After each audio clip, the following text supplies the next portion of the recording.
Happy Sunday, welcome to Gibeon Church. Di sini bukan tempat untuk orang sempurna, tapi tempat di mana kita semua disempurnakan oleh kasih karunia Tuhan Yesus Kristus. Sebelum kita masuk dalam pujian dan penyembahan lebih dalam, kita akan kembali merenungkan katekismus reformasi di minggu yang 10. Seperti biasa, saya akan bertanya pada Anda menjawab yang berwarna kuning. Apa yang dituntut Allah dalam perintah keempat dan kelima? Keempat, bahwa pada hari Sabat kita menyediakan waktu untuk menyembah Allah secara bersama-sama maupun pribadi, beristirahat dari pekerjaan rutin, melayani Tuhan. Selanjutnya, kelima, bahwa kita dan menghormati ayah dan ibu kita, tunduk dan didikan mereka yang baik. Sekali lagi kita baca firman Tuhan di Imamat 19 ayat 3. 1, 2, 3. Setiap orang di antara kamu haruslah menyegani ibunya dan ayahnya dan memelihara hari-hari Sabatku. Akulah Tuhan Allahmu. Silakan duduk Bapak Ibu. Bapak Ibu yang terkasih dalam Tuhan, melalui perenungan hari ini kita diingatkan bahwa kita perlu merenungkan dan mengingat hari Sabat. Ketika kita melihat perjanjian baru dan perjanjian lama, dalam perjanjian lama kita diingatkan bahwa kita perlu memiliki ritme dalam kehidupan. Kita perlu bekerja dan beristirahat. Kita tidak boleh bekerja berlebihan atau beristirahat juga berlebihan. Kita perlu memiliki ritme dalam kehidupan. Kita juga perlu merawat tubuh kita, tapi tidak kalah penting, kita juga perlu merawat roh dan jiwa kita. Bagaimana kita bisa merawat roh kita yang kekal ini? Dengan cara berdoa secara pribadi maupun berdoa beribadah secara korporat seperti ini. Atau Anda bisa merenungkan firman Tuhan dalam kehidupan Anda sehari-hari. Tapi ketika kita masuk dalam perjanjian baru, apa arti Sabat sebenarnya? Ibrani 4 mencatat bahwa kita masuk ke dalam tempat perhentian.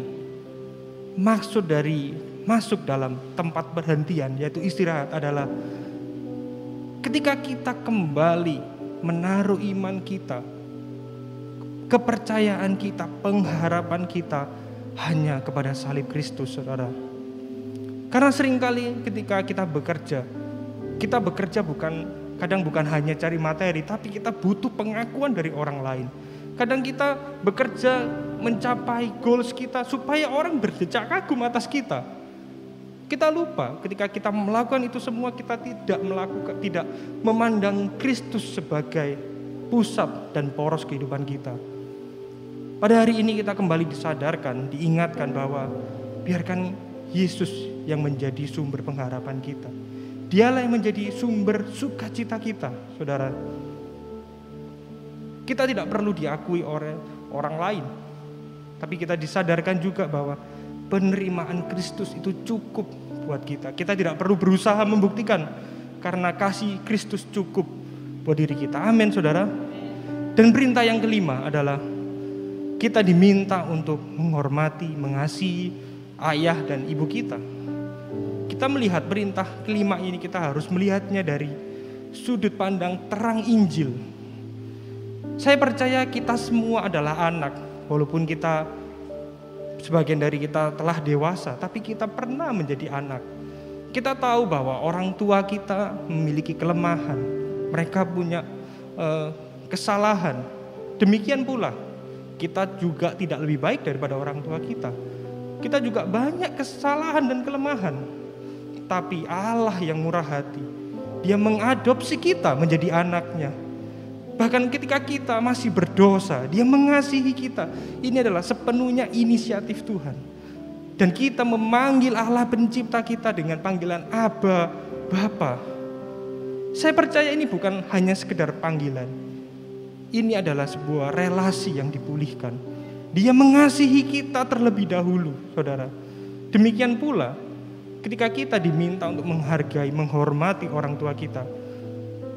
Kita menghormati bukan supaya mendapatkan sesuatu dari orang tua kita, supaya kita dipuji, tapi ketika kita menghormati mereka, kita sadar bahwa Allah sudah mengasihi kita. Amin, saudara. Mari saya undang Anda untuk bangkit berdiri. kita merenungkan hal ini bersama-sama. Anda juga boleh bertobat jika memang seringkali dalam hari-hari kita menggunakan kekuatan kita sendiri. Tuhan, kami datang kepadamu Tuhan. Ini kami anak-anak-Mu.